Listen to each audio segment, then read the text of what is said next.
네, 이른바 정준영 대화방 멤버들이 여성 한 명을 집단으로 성폭행한 정황이 드러났습니다. 피해 여성은 이르면 오늘 고소장을 제출할 예정인데 경찰은 철저히 수사하겠다는 방침입니다. 취재 기자 연결합니다. 부장원 기자. 네, 서울지방경찰청입니다. 네, 이 한 여성에 대한 집단 성폭행 의혹, 이 정준영 씨 단체 대화방에서 정황이 잡힌 거죠.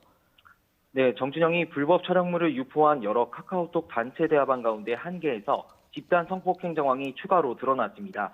문제의 대화방 참석자는 정준영을 비롯해 FT 아일랜드의 전 멤버 최종훈, 그리고 불법 촬영 혐의로 구속된 버닝썬 MD 김모 씨 등 모두 5명이었습니다.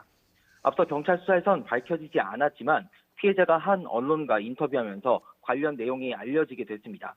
피해 여성은 지난 2016년 3월 정준영의 팬사인회를 계기로 이들과 함께 술을 마신 뒤 기억을 잃었고 이후 호텔에서 성폭행을 당했다고 주장했습니다.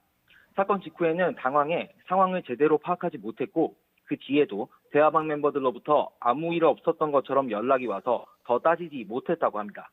하지만 최근 단톡방 사건이 보도되자 대화방 내용을 처음 제보한 방정현 변호사에게 문의해 상황을 확인한 것으로 전해졌습니다. 문제의 대화방에는 당시 상황을 녹음한 음성 파일 1개와 사진 6장이 존재하는 것으로 알려졌습니다. 피해 여성은 변호사와 협의 끝에 오늘 경찰에 고소장을 낼 예정입니다. 예. 경찰도 정준영 대화방 내용을 이미 알고 있었을 텐데요. 이 부분 수사는 그럼 지금까지 왜 안 된 겁니까? 네, 말씀하신 것처럼 경찰도 사건 초기부터 정준영의 대화방 내용을 입수해 분석해 왔는데요. 이번 집단 성폭행 정황 역시 이미 파악하고 있었던 것으로 확인됐습니다. 서울지방경찰청 관계자는 어제 피해자 인터뷰가 보도된 직후 문제의 대화방에 성폭행을 의심할 수 있는 정황이 담겨 있었다고 말했습니다. 그러면서 피해 여성에게 직접 관련 진술을 듣기 위해 다각적으로 노력해 왔지만 피해자 조사가 이뤄지지 못했다고 설명했습니다. 경찰은 고소장이 접수되면 철저하게 수사한다는 방침입니다. 정준영 대화방 관련 수사는 서울지방경찰청 광역수사대가 담당해왔지만 이번에는 피해자 보호와 성폭행 사건 전문성을 고려해 서울지방경찰청 여성청소년과에서 맡게 됩니다. 예. 앞서 관련자들 조사가 끝나면서 몰카 파문은 마무리되는 듯 했지만 성폭행 의혹까지 제기되면서 정준영 단톡방 사건은 새로운 국면에 접어들었습니다. 예. 정준영은 불법 촬영과 유포 혐의로 구속 기소됐지만 조만간 성폭행 혐의도 적용될 것으로 보입니다. 네. 지금 클럽 버닝썬과 관련한 수사도 좀 진척이 있다고 하는데 어떤 부분에서 지금 진척이 있는 겁니까? 네, 마약 투약 혐의를 받는 클럽 버닝썬 공동대표였던 이문호 씨와 중국인 직원 애나에 대한 구속 여부가 이르면 오늘 결정됩니다.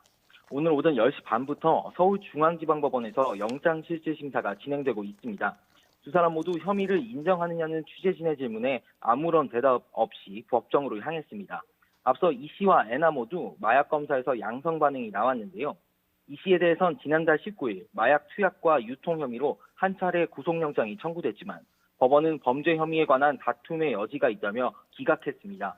이에 경찰은 보강 수사를 통해 이 씨의 마약 투약 혐의를 추가로 확보해 영장을 다시 신청했다고 밝혔습니다.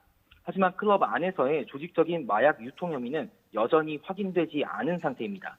애나도 마약 투약 혐의를 받고 있는데 경찰은 애나가 클럽 고객을 상대로 마약을 판매했다는 의혹도 살펴보고 있습니다. 지금까지 서울지방경찰청에서 YTN 부장원입니다.